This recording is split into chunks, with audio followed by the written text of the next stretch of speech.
Hi there, I'm Miss Molly from the Lawrence branch, and today I'll show you how to sew a patch onto your jeans. You can do this to repair a hole or hide a stain, or just to add some artistic flair.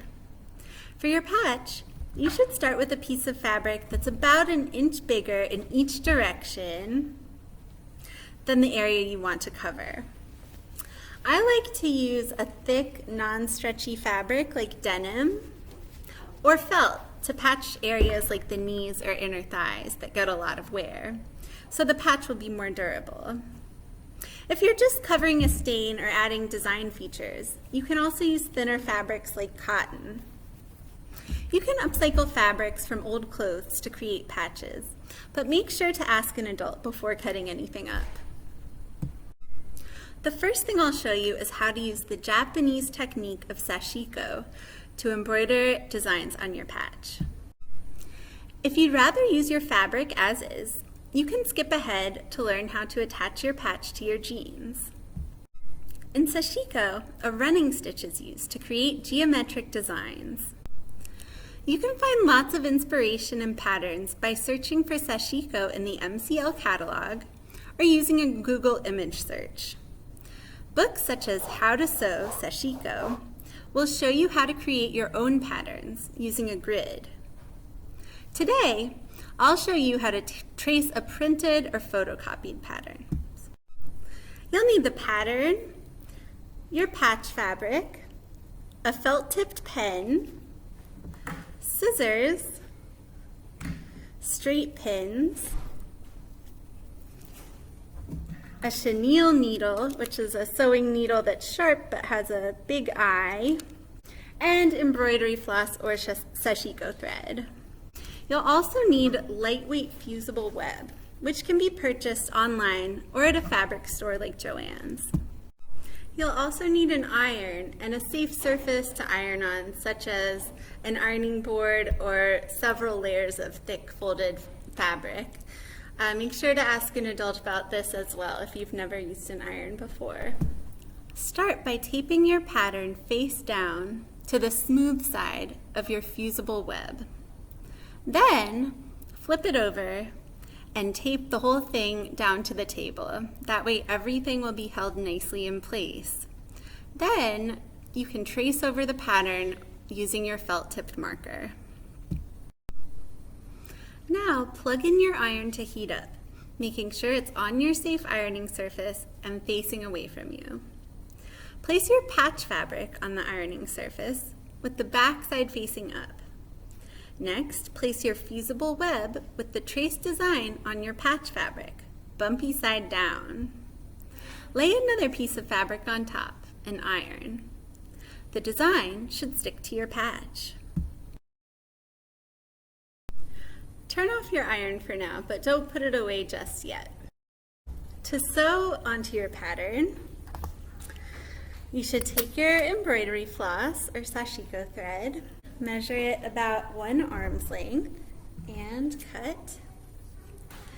If you're using embroidery thread, I like to split it down the middle to have a thinner thread. You can do more detailed stitching that way. So I just kind of pick it apart up at the top here, like this.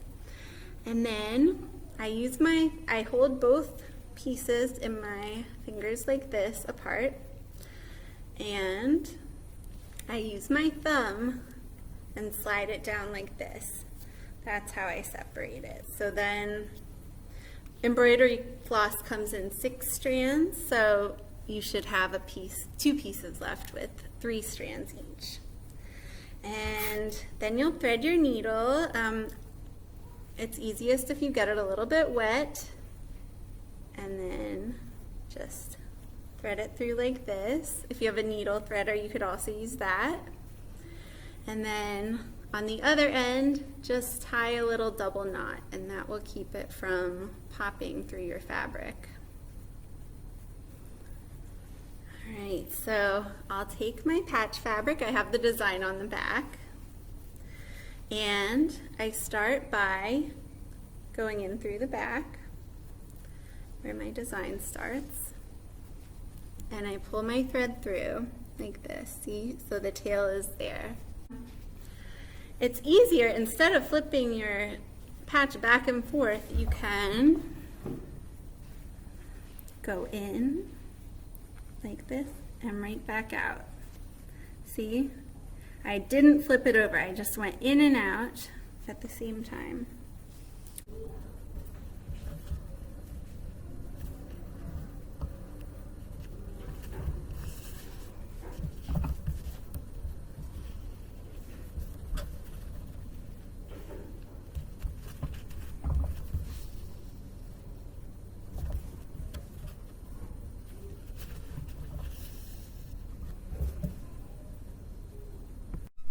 And then if you need to tie off your string, either because it's too short or because you reached the end of a line, you can just wrap your needle around your string 2 times and pull it through. And then you'll be able to cut off the end without having it pop back through the front.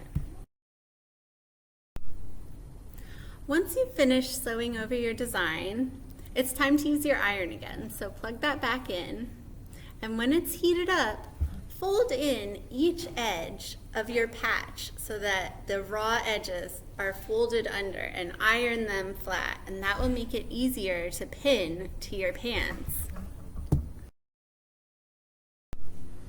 Now lay your pants out on your table and place your patch face up on the area that you'd like to cover, making sure that those raw edges are folded under. It should be easy since we just ironed them that way.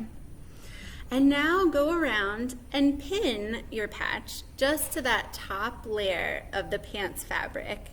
You can slide your hand in through the top or bottom of the pants to make sure you're not going through both layers of the pants fabric.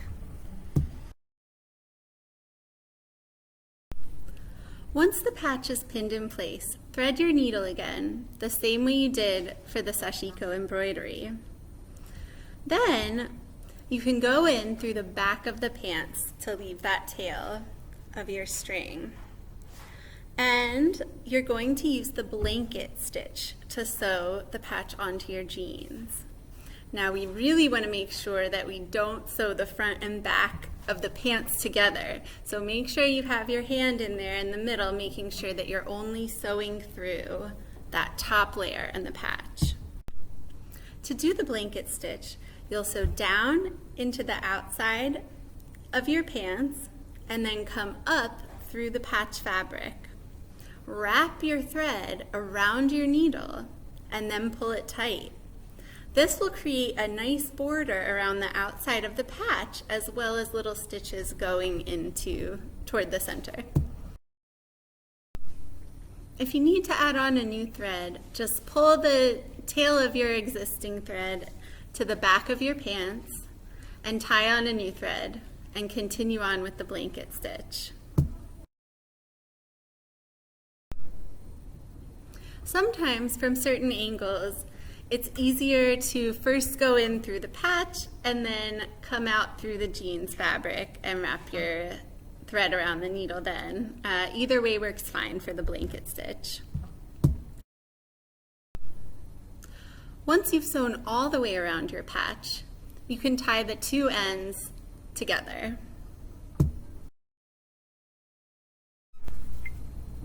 And there you have it.